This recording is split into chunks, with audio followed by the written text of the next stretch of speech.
again, as you begin to move out from Stanford into jobs and are facing choices by your employer with respect to the coverages that they will allow you.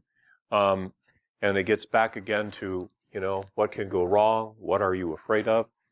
You will be offered, essentially what Congress now calls Cadillac plans, very, very rich plans that have very small deductibles and that will cover all of your needs, maybe all of your doctor's visits and so on, and give you very, very broad freedom as to whom to choose to go for your coverage.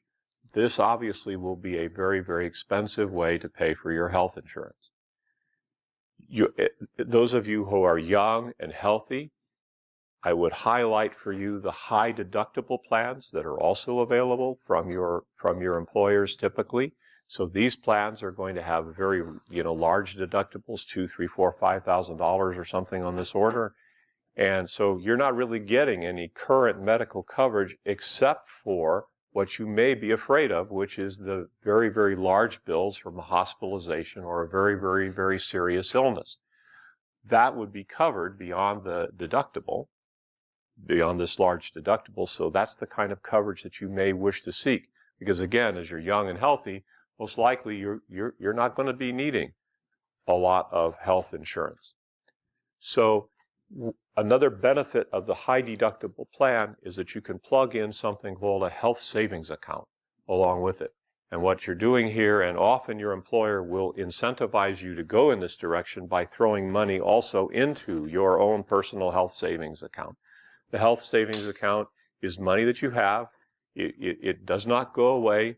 You will dig into this account to use it to pay for deductibles, pay for other maybe health services that otherwise may not be covered by your insurance, and you basically save this money for this purpose, and it grows and will continue to grow. It is your asset, really, and it can be used at any point in time for out-of-pocket health needs, and so this is also another piece of the puzzle, the health savings account. In fact, in some cases, you could actually invest this money in the stock market, I think, and it might be able to grow even more. But of course, you're taking the risk that tomorrow you're going to do what I did. You're going to fall and you're going to hurt yourself, and you're going to need the coverage.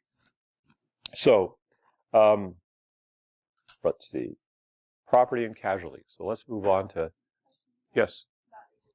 Yes. So given that there's the investment mechanism, but there's often a small fee associated with the maintenance of those HSAs, I've heard that they can be used for sort of as a retirement savings mechanism. Well, but would you advise sort of just using the money now versus saving it for later? I think that that's also a very, very good way of looking at it. I mean, look at your HSA as a kind of a health security blanket that you're going to be able to carry with you throughout your life. And, typically as we get older, we get more susceptible to illness and injury and so on. At that point, you will have a very nice accumulation that you could use to supplement insurance coverage. In fact, I think, if I'm not mistaken, you can use your HSA to buy medical insurance coverage. So, later on, you might see yourself doing that for a copay, not a copay, but the separate payment of the Medicare. When you're 65, Medicare only covers 80% of your bills, so you're going to have a supplemental plan to stand with it. You could use your HSA money to pay for that supplemental plan at that point if you want. Okay.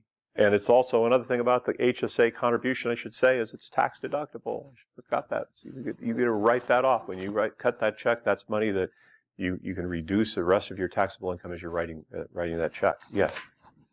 So you kind of mentioned this a bit, but what types of insurance are offered by employers? And I guess how do you evaluate hiring package and what they include?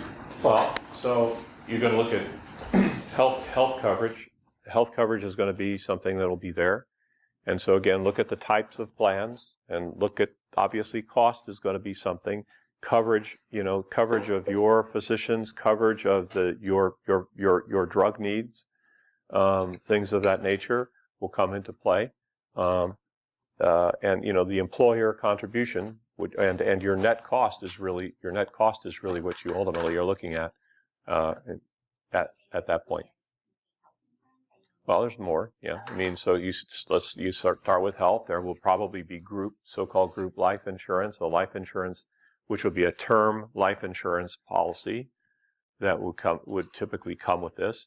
And so again, how that's calculated, how much coverage is ultimately available to you, either to purchase yourself or how much the company would provide to you. That would be another.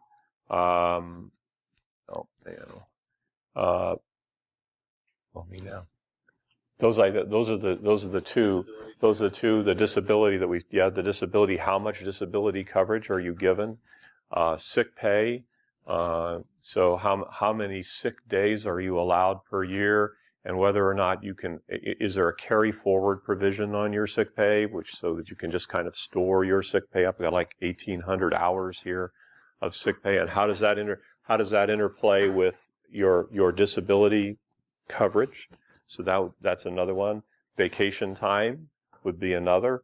Do they have child care kinds of situations? And there's a tax plan or a tax kind of plan where you can contribute money toward child care of your own. You get a tax deduction for it, and then as the child care is paid for, you pull money out of that plan. That's pretty much covers the waterfront.